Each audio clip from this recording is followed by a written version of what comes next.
देखो, नौकरी जरूरी है लेकिन अनिवार्य नहीं है।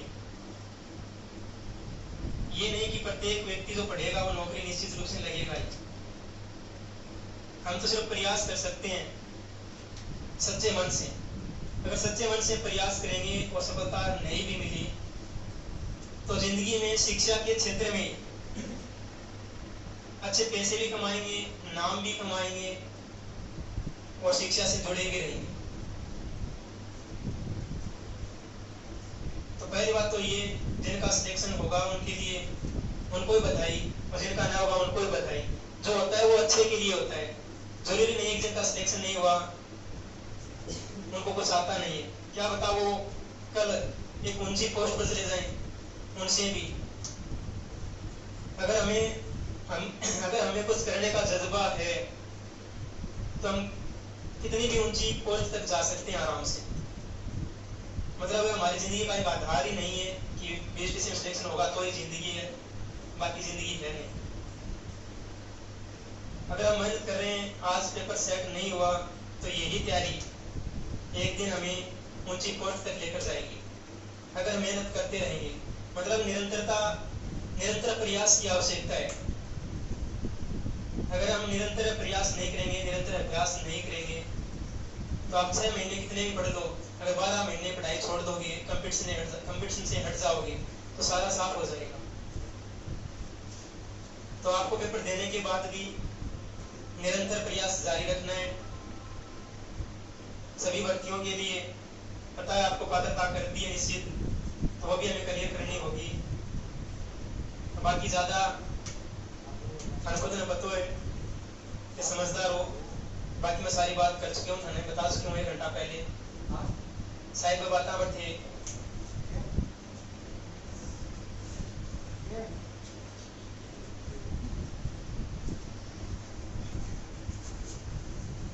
देखो, पहले तो ये एज ऐसी है,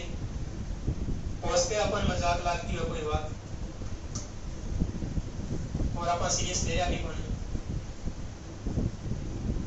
तो अपन एकदम सीरियस होके बढ़िया तरीके से तैयारी करनी है। अब लास्ट में और कुछ शब्द है कौन निकल अपन 2-4 लाइन एक सिंगल में कहते हैं। जमीर जिंदा रख कबीर, जमीर जिंदा रख, सुल्तान भी बन जाए तो दिल में फकीर जिंदा रख। हार जा चाहे जिंदगी में सब कुछ, हार जा चाहे जिंदगी में सब कुछ, मगर फिर से जीतने की वो उम्मीद जिंदा रख।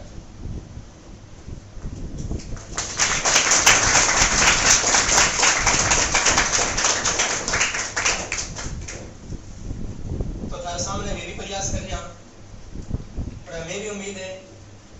कि निश्चित रूप से हमारा भी सिलेक्शन हो जाए, सभी जो स्टाफ है यहाँ पर, और आपका भी हो। बाय द वे नहीं भी हुआ तो टेंशन वाली और घबराने वाली बात नहीं है।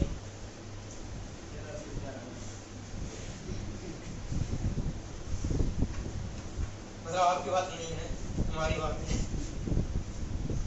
आपका तो निश्चित रूप से श्योर है। और ये हमने भी बहुत पेपर दिए हैं, पता है कि सिलेक्शन क्यों नहीं हो रहा है।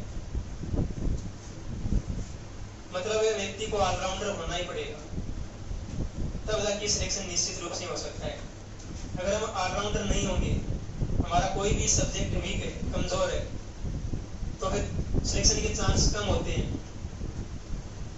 और फायदा ये है इस कोचिंग में कि सारी क्लास आ रही है, चाहे मैथ हो, चाहे साइंस हो, चाहे जीके हो, इंग्लिश हो, हिंदी हो। बाकी जो टीचर पढ़ाते हैं उनका सब्जेक्ट तो ठीक है, लेकिन सारे सब्जेक्ट मजबूत नहीं है। अगर आपके सभी सब्जेक्ट मजबूत होंगे तो आपका सिलेक्शन निश्चित रूप से श्योर है। मतलब कल एक पेपर दिया है नेट का, कम से कम 10 क्वेश्चन मैथ किया है, कम से कम 4-5 क्वेश्चन थे वो साइंस के, 3-4 क्वेश्चन कंप्यूटर के, ये 3-4 रीजनिंग के 50 में से। और उन सभी में से मेरे को एक क्वेश्चन भी नहीं आ रहा था, ना मैथ, ना ही साइंस, ना ही रीजनिंग, ना ही कंप्यूटर। ध्यान ना देखो, बात ये है मरिया इस वर्ग मिलता बताओ ने बथे वर्ग देख क्यों गया था इन्हें बताओ साथ जे वो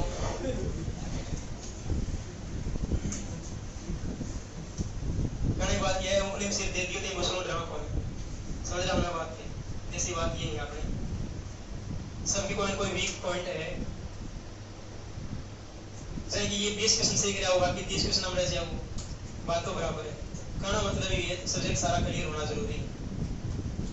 और मैंने इतना भी विश्वास है कि 10 क्वेश्चन मैथ का है तो मैथ का टीचर 10 का 10 भी सही बनी हो भाई वो जीवन 6-7 क्वेश्चन सही करेगा अगर साइंस का 5 क्वेश्चन है 5 साइंस का बनाओ सही बनी हो भाई भी 3 तक रह लेगा अगर हिंदी का ये 10 क्वेश्चन आता तो मैं 5-6 तक रह लेता कोई भी मतलब पूर्ण को नहीं हुआ आपका सब्जेक्ट में लेकिन बूंद बूंद से क्या बढ़ता है घड़ा बढ़ता है सभी में लगभग बराबर सही करेंगे तभी जाके क्या होना है सिलेक्शन अब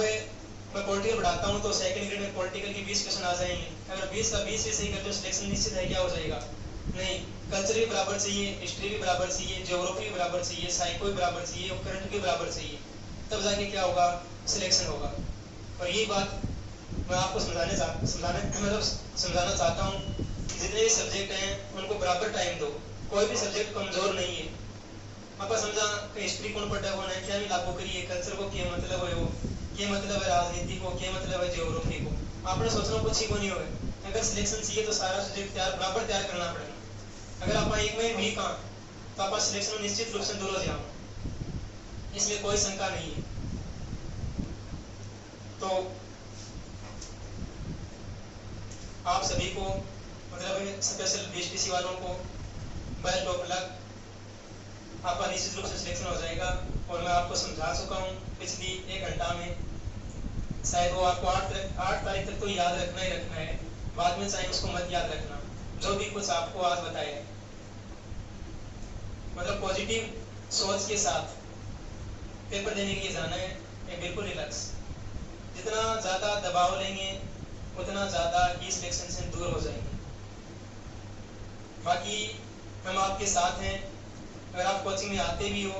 इन 4-5 दिनों में आप कोई भी डाउट है या फिर आप फोन पर पूछते हो हम तैयार हैं आपके लिए लेकिन हमें तो उचित लगता है कि आप 4-5 दिन आपको घर पर पढ़ना चाहिए सिर्फ स्टडी करनी चाहिए तो आप कीजिए आपको कोई क्वेश्चन नहीं आ रहा है तो उसको छोड़ दो जरूरी नहीं कि परीक्षा में आएगा ही अगर आ भी गया तो आपको उस क्वेश्चन की वजह से ये नहीं हुआ कि आपका सिलेक्शन नहीं हुआ हमारे सामने सबसे बड़ी परिस्थिति यही है कि हमें कोई चीज कोई मैटर नहीं आ रहा है हम उसको लेकर के बैठ जाते हैं उसके चक्कर में बाकी का मैटर रह जाता है जो नहीं आ रहा है उसको छोड़ दो बाकी पढ़ो और जितना इन दिनों में आपने पढ़ा है उनको ही बार बार पढ़ना है नया मैटर पढ़ने की अब आवश्यकता नहीं है ना ही आपको याद होगा ना ही क्लियर होगा और आप द्वंद्व की स्थिति में आ जाओगे जो आपने पीछे पढ़ा है उसको ही बार बार पढ़ो ये नहीं कि आपने जो पीछे नहीं पढ़ा है उसको लेकर बैठ जाओ इस 5 दिन में तो पीछे का जो आपने पढ़ा है वो भी गया और अब वाला भी गया जिसका सिलेक्शन होता है ना जो फर्स्ट रैंक आती है जिसकी उसकी भी अधिकतम कितने आएंगे 100 में से 80 आएंगे 100 में 100 तो उसकी भी नहीं आएंगे बीएसटीसी में जिसकी फर्स्ट रैंक आएगी 600 में 600 उसकी भी नहीं आएंगे लगभग वो 550 तक रह जाएगा जरूरी नहीं है तो आप भी कोशिश करो ऐसी छोड़ दो कोई चीज नहीं आ रही है उसको बाकी पढ़ो और जो पढ़ा है उसको ही बार बार पढ़ो जो बुक पढ़ी है उस बुक को ही बार बार पढ़ो ये नहीं कि नई मार्केट में गए और बुक ले आए दूसरे राइटर की सेम यही रहना है जो एक बुक में पढ़ लिया है आगे भी वही रहेगा सेम बाकी आप सभी को धन्यवाद एक बार फिर से आपका बहुत ही अच्छा सहयोगपूर्ण व्यवहार रहा इस कोचिंग के प्रति और सबसे ज्यादा आपने पढ़ने की कोशिश की आपके पास जो लगन थी पढ़ने की हम उसकी तारीफ करते हैं कि आपने अपना जो कीमती समय जो इस कोचिंग को दिया है वो आपके लिए जिंदगी में मतलब आपका स्वर्ण काल है ये आपको हमेशा याद रहेगा आपने जो टाइम दिया है।